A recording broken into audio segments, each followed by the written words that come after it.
Bien, bonjour, bonjour, bienvenue au Cercle des Aventuriers du Cœur. Aujourd'hui, j'ai vraiment le grand plaisir de recevoir Franck. On se connaît depuis plusieurs années, Franck. Alors, je voulais juste préciser que ce Cercle des Aventuriers du Cœur a comme et pour intention d'amener de plus en plus de témoignages de personnes de différentes catégories sociales, différents âges, nationalités, couleurs, tout ce qu'on veut. Ce qu'on souhaite, c'est surtout des personnes qui sont connectées au cœur et qui viennent apporter leur témoignage pour aider tous ceux qui ne savent pas ce que c'est que d'être connecté au cœur. Donc, aujourd'hui, j'ai le grand plaisir de te recevoir. Franck, on se connaît depuis des années. Pour moi, tu es l'image parfaite du chef d'entreprise connecté au cœur. Et donc, merci d'être là. Merci à Merci toi de Franck m'accueillir, de venir. Marie-Paul. C'est Donc, je vais un te plaisir demander. c'est un plaisir d'être là avec toi dans un autre contexte que celui qu'on a l'habitude de pratiquer ensemble. Et c'est une très belle initiative et je t'en remercie. Ouais. Oui.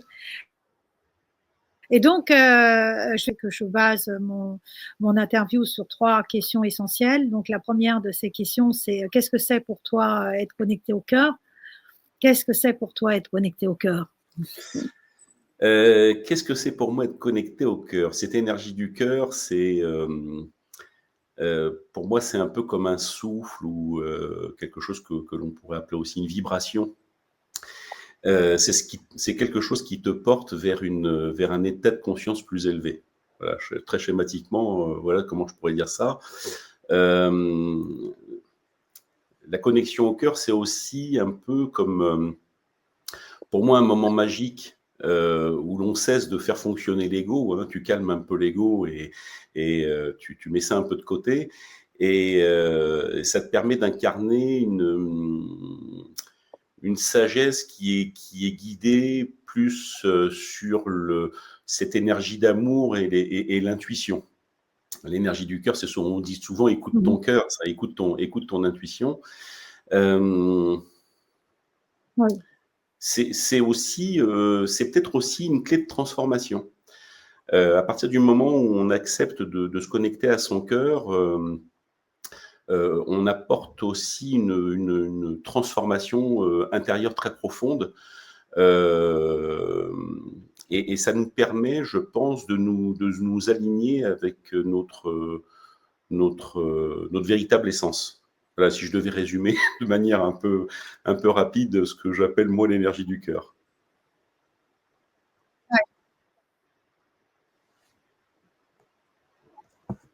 Ouais. Est-ce que tu veux dire que l'énergie du cœur, c'est quelque chose qui se réfléchit? Qui se réfléchit, tu veux dire par rapport à quoi? Par rapport aux autres? Non, par rapport à toi, parce que pour Ah non, moi, non, non, l'énergie non, du non, cœur, non, elle se c'est réfléchit pas. c'est Ah non, je veux dire réfléchit intuitivement. dans le sens mental du Non, terme. Non, sincèrement, non. Bah, dès lors où tu commences à réfléchir, tu retombes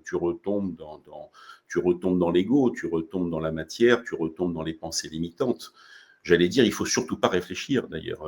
La réflexion est sans doute le pire des ennemis possibles dans ces cas-là. Si tu es connecté au cœur, tu dois accueillir ce qui vient de manière tout à fait naturelle, presque pour dire de manière animale. Mhm. Oui, parce que pour moi, je te connais depuis des années, Franck, je t'ai vu évoluer dans l'entreprise dans laquelle tu étais. Là, aujourd'hui, tu as ouvert une autre entreprise qui est complètement différente puisque tu as vraiment changé de voie.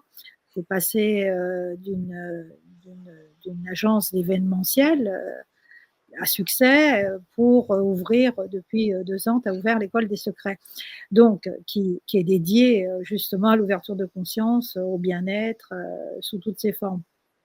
On en reparlera tout à l'heure, mais ce que je veux dire par là, c'est que moi, quand je t'ai connu, il y avait pour moi, l'observation d'un chef d'entreprise incroyable. Tu avais à l'époque, quand j'observais ta relation avec tes collaborateurs, tes employés, il y avait une communication, il y avait un fluide, tu as fait des trucs incroyables dans ton entreprise.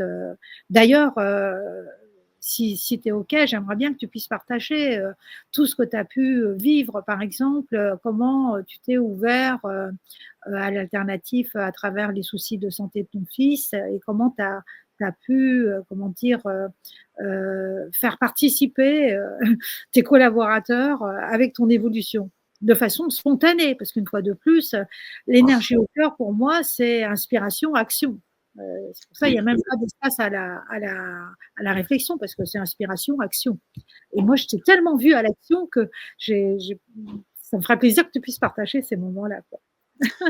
Euh, Peut-être pour reprendre la genèse de mon modeste parcours, je pense que euh, malgré moi et grâce peut-être à l'éducation que j'ai reçue quand j'étais enfant, une éducation pleine d'amour, de partage et de bienveillance, j'ai toujours eu une très grande confiance en moi. Euh, j'ai fait partie de ces enfants qui s'emmerdaient royalement à l'école, euh, avec un sentiment parfois même de déjà-vu, ce qui était d'ailleurs étrange pour un gosse. Je me disais, mais pourquoi je vais apprendre ça? Je le sais déjà. Enfin, et je savais pas trop pourquoi, j'avais pas d'explication à l'époque. Euh, et mon parcours de vie a toujours été guidé par cet instinct il faut se lancer, il faut tenter, il faut avoir le courage, il faut prendre les décisions, il faut aller vite, etc. Jusqu'à, comme tu le soulignes, quand on s'est connus, je te rappelle juste une date comme ça, non pas pour faire frémir, mais pour souligner le temps depuis lequel on se connaît. On a fait connaissance en 2008. Euh, eh bien, oui, j'ai créé une entreprise, une agence de communication. J'avais entre 40 et 50 collaborateurs. C'est vrai on était une agence assez remarquée parce que très impliquée dans beaucoup de cercles d'entreprises très connues du CAC 40 et autres d'ailleurs, et que moi, j'avais besoin à l'époque de courir après ce que je voulais être, c'est-à-dire un entrepreneur, quelqu'un de libre, d'indépendant, etc. Alors, je rassure ceux qui nous écoutent, hein, quand on est patron de son entreprise, on n'est pas si indépendant que ça. Euh, pour deux raisons, parce que d'abord, il y a un truc qui s'appelle l'État d'un côté, qui est votre associé de fait, et puis il y a les collaborateurs de l'autre dont il faut s'occuper. Et c'est vrai que je n'ai jamais construit un projet pour moi, mais j'ai toujours construit un projet dans l'idée de partager le succès avec ma communauté, et en l'occurrence avec mes collaborateurs. Euh, et j'allais dire que j'ai pas eu besoin de faire beaucoup d'efforts, puisque moi j'ai été, comme je te le disais, j'ai été élevé dans le partage et la bienveillance, donc c'est quelque chose d'assez naturel pour moi.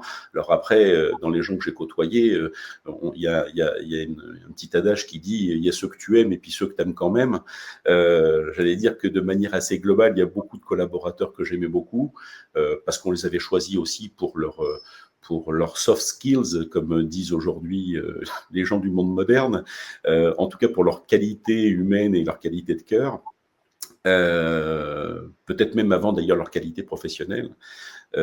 Et voilà, et puis je me suis embarqué dans cette aventure où j'ai finalement où je me suis aussi un peu perdu, hein, faut le reconnaître, hein, parce que j'ai beaucoup travaillé. Enfin, tu m'as connu à l'époque où je travaillais énormément. Ouais. Et quand je disais quand je dis à des gens qu'il m'arrivait des fois de travailler 24/24, 7 sur 7, c'est pas un euphémisme, c'est pas une image, c'est une réalité. Très souvent, je rentrais à Ouais. 4-5 heures du matin, je changeais de costume et de cravate et je repartais dans l'autre sens. Alors, ça n'avait aucun sens en soi, hein, j'en avais pas tout à fait conscience, mais j'étais en train de cavaler après un Ouais. truc qui s'appelle la réussite sociale, qui s'appelle le sentiment d'accomplissement, qui s'appelle tout ça. Et puis, Oui. comme dirait l'autre, la vie finit toujours par te rattraper. En tout cas, elle te met des épreuves à surmonter devant toi. Et là, en l'occurrence, ça a été effectivement la maladie de mon fils cadet, qui aujourd'hui a 24 ans, qui à l'époque en avait 5. Et avec mon épouse et mes 2 premiers garçons, on en a eu un troisième après, euh, on décide de rejoindre des amis au Venezuela pour faire un road trip en Amazonie. Alors c'était vraiment un truc qu'on avait préparé de longue date, avec plein d'images et de rêves dans la tête, d'aller braver un peu un espace inconnu, etc. Et quelques semaines avant de partir, on doit se faire vacciner. Donc on va dans un centre Air France, on se fait vacciner à la queue leu, mes fils, ma femme et moi. Et à l'époque, donc Victor, qui n'avait que 5 ans, 5 ans et demi, tombe gravement malade 3 jours après le vaccin. Et là, ça a été la descente aux enfers. C'est-à-dire que du jour au lendemain, on se retrouve dans les urgences d'un hôpital, transvaluté d'un hôpital à un autre. Par chance, on a une fabuleuse pédiatre qui nous explique ce qu'il a. Et le diagnostic tombe, c'est bon voilà, ben, votre fils il a un syndrome néphrotique. Alors il m'a fallu quelques heures pour comprendre ce que c'était en allant sur internet. Et là on a vécu quelques années de galère. Parce que le pauvre gosse, entre les piqûres, les prises de sang, et puis les dérèglements des reins, du système immunitaire, etc., c'était vraiment très très compliqué à gérer. Nous, on était un peu désarmé face à ça. J'avais beaucoup de solutions pour plein de choses, mais j'avais pas de solution pour ça. Et puis, la vie un jour me met face à un couple charmant dont le mari est un ancien légionnaire. Et en discutant avec lui, il me dit mais t'as essayé les thérapies alternatives? Alors je le regarde un peu stupéfait compte tenu de son ancien job. Et je lui dis non, pas du tout. Il me dit mais pourquoi t'essayes pas? Bah je dis écoute, tu sais, je dis moi mes origines et du Pays Basque et des Pyrénées m'ont souvent amené, grâce à ma mère d'ailleurs, à côtoyer des gens un peu comme ça, entre les sorcières, les magnétiseurs, les barreurs de feu, les curés qui enlèvent les verrues, etc. Je connais ça par cœur.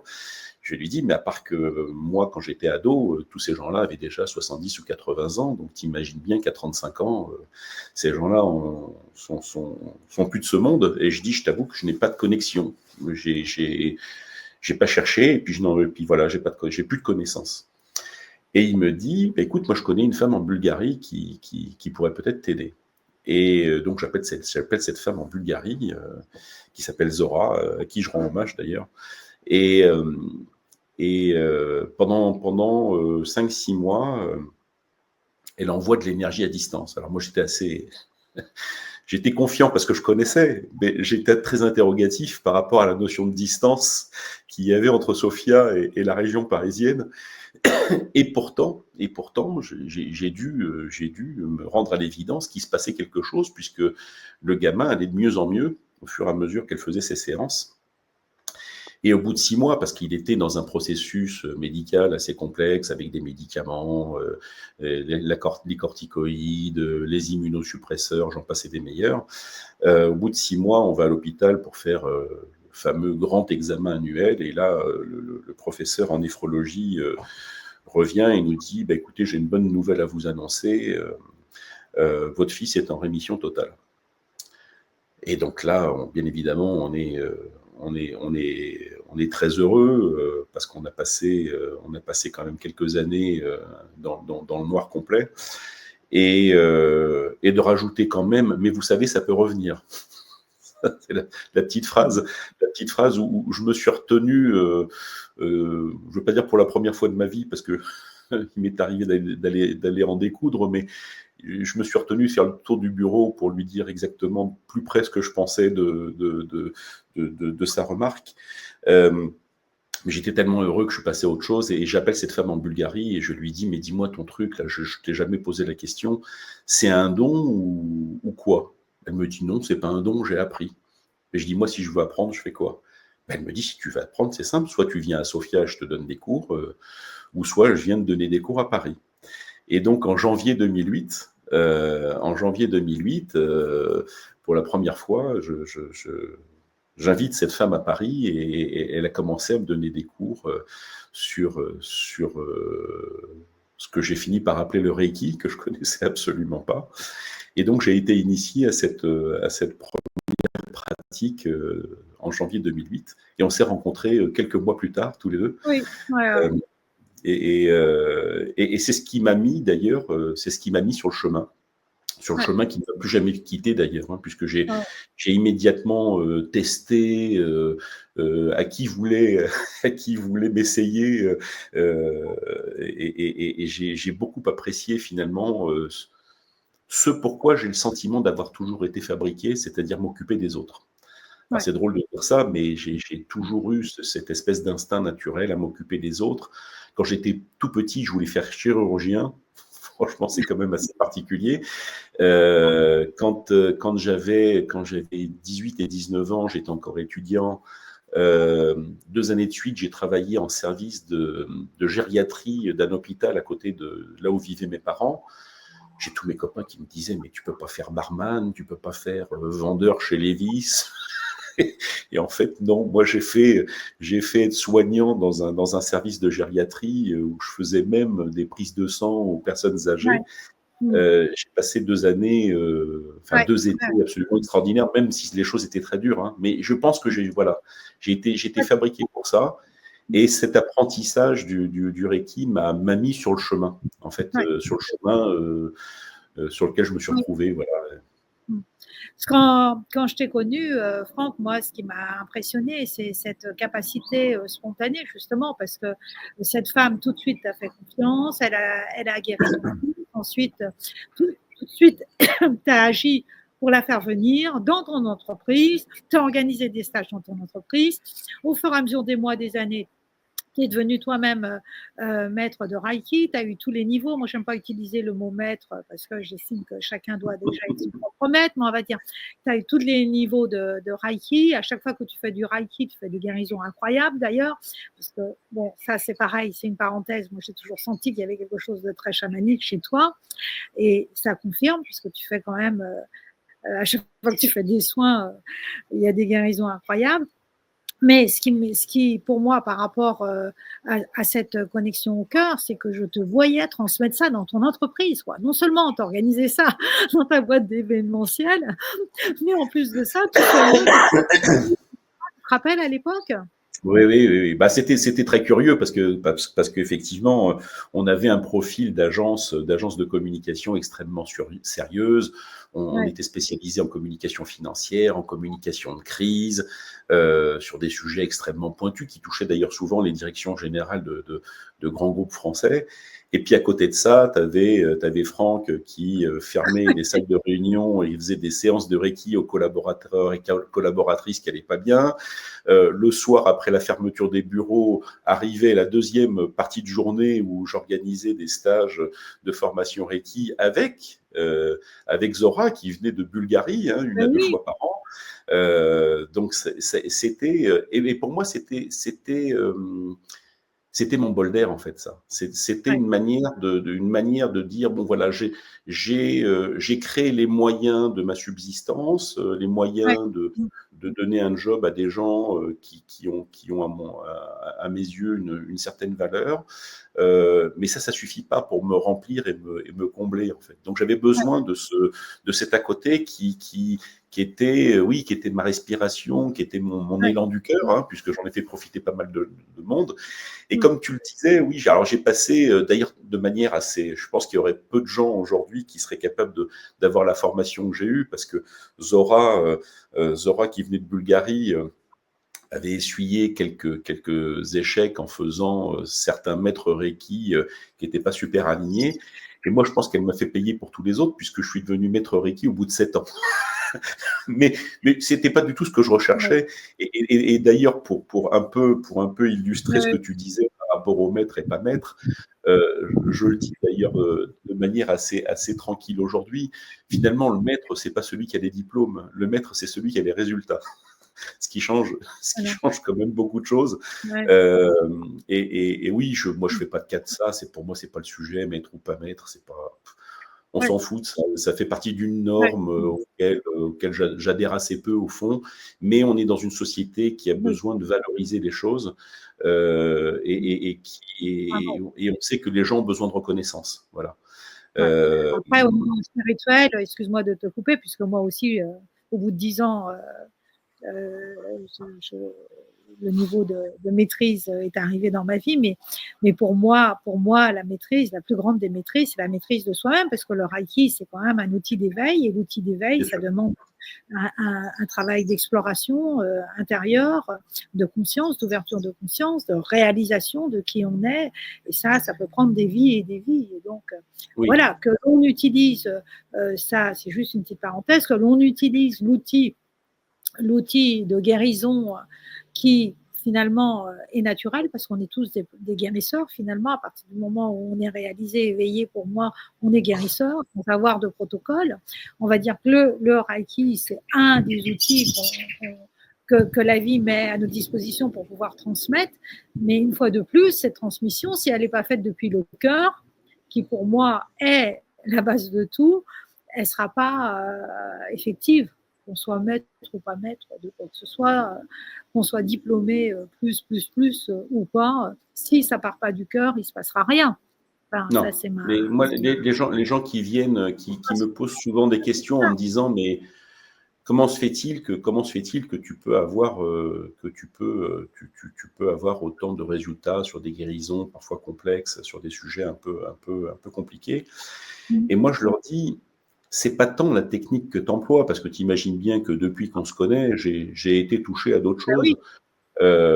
D'ailleurs, parce que je suis quelqu'un de curieux par nature, donc il faut bien que j'abreuve cette curiosité de recherche et de quêtes diverses et variées.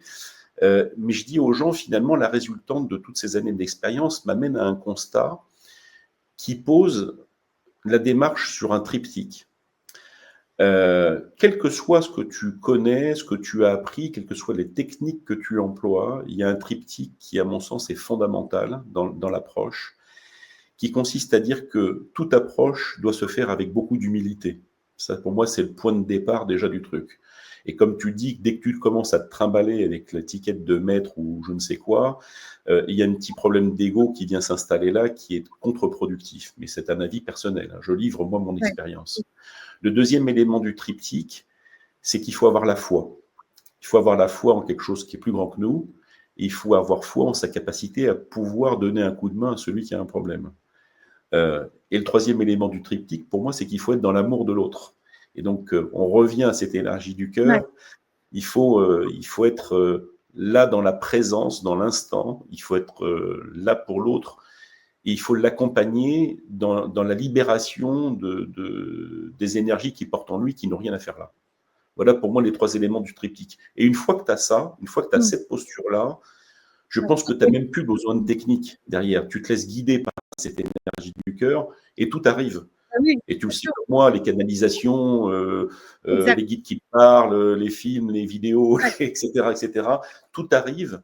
D'ailleurs, au début, c'est un peu bizarre. Hein. Moi, les premières fois où j'ai commencé à canaliser des choses, je me suis dit, mais mon pauvre garçon, tu deviens dingue. Puis après, on finit par apprivoiser ça et on s'y habitue. C'est plutôt agréable. Mais on s'interroge beaucoup. Mais je pense que l'approche, elle doit être pure. Alors c'est peut-être un mot peut-être un peu fort, mais si on sort de là, on se trompe de chemin. La connexion au cœur, c'est quelque chose qui est simple et pur, c'est naturel, c'est quelque chose de naturel. Et c'est justement pour ça que toi, tu m'épates depuis tant d'années que je te connais, c'est que avant même que tu sois guérisseur et que tu rentres dans cette approche du Reiki et d'autres thérapies alternatives, tu aidais les gens, tu as toujours aidé les gens. Moi, je t'ai vu aider beaucoup de gens à différents niveaux et tu n'étais pas dans ces approches. Donc, toi, ton énergie du cœur, elle se manifeste de différentes façons. Après, je t'ai même vu aider, on en revient parce qu'on en parlait l'autre fois, je t'ai même vu aider cette femme, Gina, qui était voyante. Ah, bah, Ça voyante, fait un ouais. truc incroyable. Ça encore, pour moi, c'est quelque chose qui peut que sortir du cœur. C'est-à-dire que tu avais offert à tes clients pour la nouvelle année, à tes gros clients, tu leur avais offert une voyance pour pouvoir aider Gina qui vivait une situation difficile familiale et de santé. Je me Oui, oui, c'est vrai. rappelle de ça. Je me rappelle, et puis Gina, je suis toujours en relation avec elle, hein. C'est une femme qui aujourd'hui doit avoir Ah oui, 85 ou 86 ans. Et il est vrai qu'à ouais. l'époque, elle m'avait été présentée. J'ai compris assez rapidement qu'elle était dans une situation perso un petit peu compliquée. Et donc, plutôt qu'on arrivait en fin d'année, plutôt que d'offrir l'éternelle boîte de chocolat ou l'éternelle bouteille de champagne à nos clients, euh, j'ai décidé cette année-là d'envoyer une carte de vœux à mes clients en disant eh ben nous, chez Momentis, on sait déjà où on va l'année prochaine. Si vous avez besoin d'un coup de pouce, on vous offre une séance de voyance avec Gina. Et d'ailleurs, de manière assez drôle, hein, pendant quasiment 3 mois, Gina a passé, on va dire, au moins une journée par semaine dans nos locaux. Je me Et rappelle. c'était le défilé des clients. On avait une collaboratrice qui organisait l'agenda de Gina, et Gina voyait 3-4 personnes par jour et faisait de la voyance, et ça a duré 3 mois. Ouais. Et effectivement, j'étais très heureux de pouvoir l'aider à ce moment-là. Ça l'a d'ailleurs, elle me le dit encore aujourd'hui. Elle me dit, pour moi, t'as été un ange sur mon chemin, quoi, parce Ben que oui. j'étais dans une telle situation à l'époque que t'es arrivé pile au bon moment. Et en fait, moi, je lui ai dit, tu sais bien que le hasard n'existe pas, et toi qui es voyante, c'est pas moi qui vais t'expliquer Ouais. ça. C'est que les choses devaient être comme ça. Voilà, Ouais. c'est même pas moi, c'est la vie qui m'a insufflé ça, et puis voilà. Mais Et pour continuer, excuse-moi, je te coupe parce je que t'en j'ai prie. pas trop de temps et j'ai une limite de temps pour la vidéo, j'ai oublié de te le dire. Donc, ce que je voulais appuyer là sur le fait d'aider les autres et de suivre ton cœur, c'est que non seulement tu as fait des choses comme ça, alors on ne parle pas de tous les gens que tu as aidés en dehors de façon spontanée et qui t'a fait prendre des risques, qui t'a fait te retrouver au même au tribunal. Enfin bon, bref. Expérience. Ah ouais, mais ce que je veux dire, c'est que ça, c'est ce qui a fait aussi euh, que tu as décidé spontanément de changer le courant de ta vie au moment où tu t'es dissocié de ton associé, alors que tu devais reprendre la société à l'époque parce que c'était lui qui voulait partir. Et puis tout à coup, si tu veux raconter rapidement ça, juste pour dire à quel point ton cœur t'a dit, juste en quelques secondes, et que tu as fait basculer la chose pour en arriver aujourd'hui à l'école des secrets. Très rapidement, écoute, bon, tu sais, c'est parfois comme les couples dans la vie, hein. Là, avec mon associé, on formait un couple Oui, depuis quasiment 18 ans. Et puis, il y a un moment donné, hein, il y a un décalage qui s'est opéré. Alors, moi, en train de faire des séances de Reiki et des stages au sein de l'agence, et puis lui étant préoccupé par d'autres choses. Bon, je pense que le temps de la séparation était nécessaire. Et curieusement, alors que tous les indicateurs faisaient que normalement oui, j'étais celui qui était censé rester, et ben là j'ai mon énergie du cœur qui m'a dit écoute Franck, casse-toi, il est temps de partir. Et ça c'était juste avant le Covid en fait. C'était oui. euh, Début une 18, année voilà. une année avant le Covid. Et donc je suis parti. Voilà, j'ai pris mon petit chèque je suis parti comme un employé qu'on fout, qu'on fout à la porte. Euh, Assez curieusement, j'ai senti une forme de soulagement. C'est indescriptible, hein. Alors il y a l'environnement autour de moi qui était très inquiet. Ma femme me connaît, donc elle était moins inquiète. Mais alors les copains disaient mais je comprends pas, c'est ton projet, pourquoi t'es parti, etc. Et je leur ai dit parce qu'il y a un temps pour tout. Il y a un temps pour tout, et je savais que c'était mon moment et qu'il fallait pas que je résiste à ça, à cet appel-là. Et je me suis retrouvé fin 2019 avec plus aucune activité. Voilà. Tu t'es Il y a retrouvé avec ton théâtre. Et je me suis retrouvé, parce Oui, que oui, je suis parti avec Ah oui, le théâtre. le contrat d'un théâtre à gérer sur Paris, qui s'appelle le Théâtre de l'Alliance française, dont mon ex-associé ne voulait pas, puisque ça faisait partie j'allais dire, du package global. Et donc, je me suis dit, ben, ça, je vais m'en occuper. Et puis voilà. Et puis les gens m'ont vu tout de suite en se disant, bon, bah, écoute, tu vas monter un cabinet, tu vas faire des soins, etc. Et très sincèrement, même si j'adore en faire, hein, je le fais d'ailleurs de manière toujours très confidentielle, mais je me voyais pas toute la journée à faire des soins. Je suis un animal social. Comme dirait l'autre, je viens pas de la communication pour rien, et je me voyais pas comme ça toute la journée. Et donc j'ai décidé de prendre encore un autre chemin, d'utiliser mes compétences à la fois de chef d'entreprise et puis de pouvoir de rester vivre dans cet univers.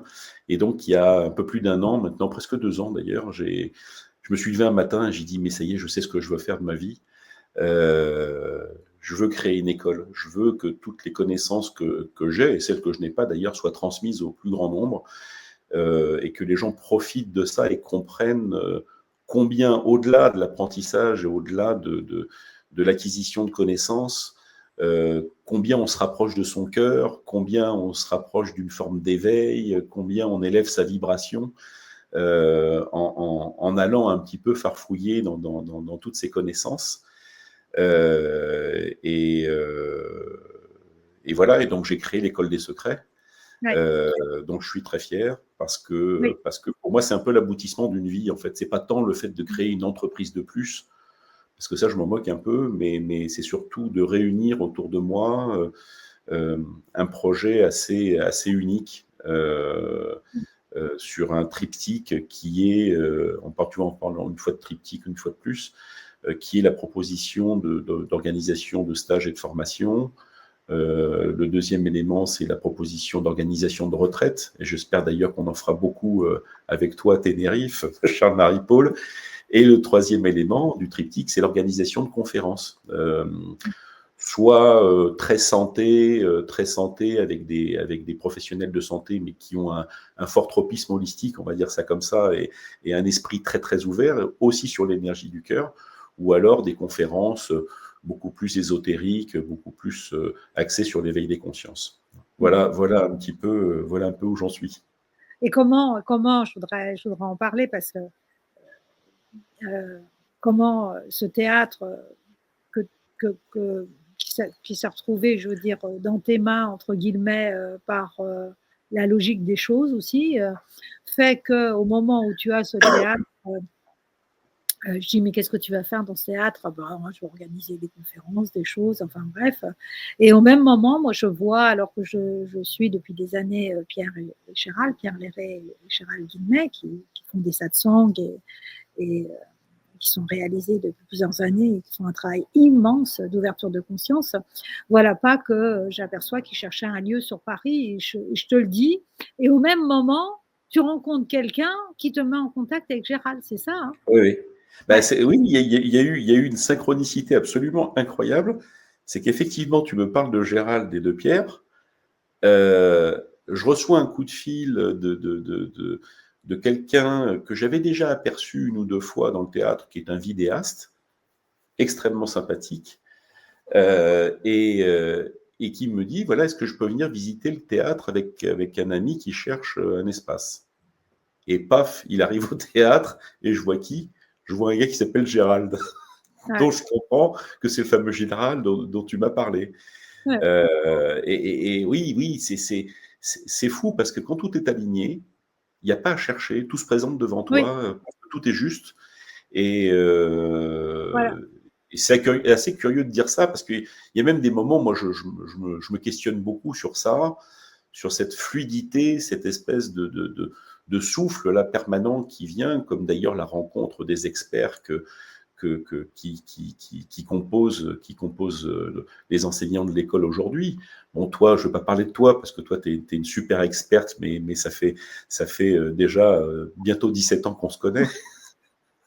Donc, je n'avais pas besoin de savoir ce que tu étais capable de faire ou pas, mais je vois, je fais des rencontres avec des experts, mais je pense Feng Shui, et paf, à un salon, je me retrouve face à une femme qui revient des États-Unis, qui a fait 20 ans prof de Feng Shui là-bas et qui cherche un lieu d'atterrissage. Je dis, mais c'est quoi cette histoire? Enfin, et tout se présente de cette manière-là. Je trouve ça magique. Je trouve ça magique. Mais c'est ça, quand on est sur l'énergie du cœur, les choses, elles se mettent en place facilement. C'est pour ça que toi, voilà, tout ce que tu as dit jusqu'à présent, c'est que des choses comme ça qui se sont mises en place parce que tu es sur l'énergie du cœur, quoi, naturellement. Oui. Donc, tous les experts que tu as dans ton école actuellement se sont présentés à toi de la même façon et je suis certaine qu'il y en a plein d'autres encore qui vont arriver et que tout va se mettre en place. Pourquoi? Parce qu'il y a cette connexion au cœur qui est là, qui est toujours là, quoi, qui est présente comment dire que tu suis en permanence. Voilà. Je ne fais pas d'effort, hein, Marie-Paul. Quel conseil Non, je disais, j'aimerais bien dire que je fais un effort pour être sur cette énergie-là. J'allais dire, c'est assez spontané chez moi. Donc, bon, voilà. Après, si j'ai un conseil à donner, je dis toujours aux gens, la petite étincelle qui vient du cœur, là, c'est là-dessus qu'il faut se pencher. Il y a des Canadiens qui ont une expression, c'est quand tu leur poses une question en leur disant tiens, est-ce que tu aimerais faire ci ou tu aimerais faire ça, ils te disent je vais voir comment ça me fait en dedans. Et au début, alors quand on m'a sorti ça, je comment me dis, tiens, comment ça me fait en dedans, en dedans. Comment ça me fait en dedans? Oui, et tu comprends très rapidement qu'en fait, ils écoutent cette voix du cœur, en fait. Et moi, je dis souvent aux gens, alors c'est peut-être un peu trivial ce que je vais dire, mais bon, soyons aussi un peu légers. Ces sujets-là ne sont pas des sujets graves, mais je dis la plus grande capacité de l'homme, c'est de fabriquer de la merde. C'est-à-dire qu'on a une capacité à fabriquer des pensées limitantes et des émotions qui n'ont strictement rien à foutre dans notre cerveau, dans nos vies, dans nos esprits.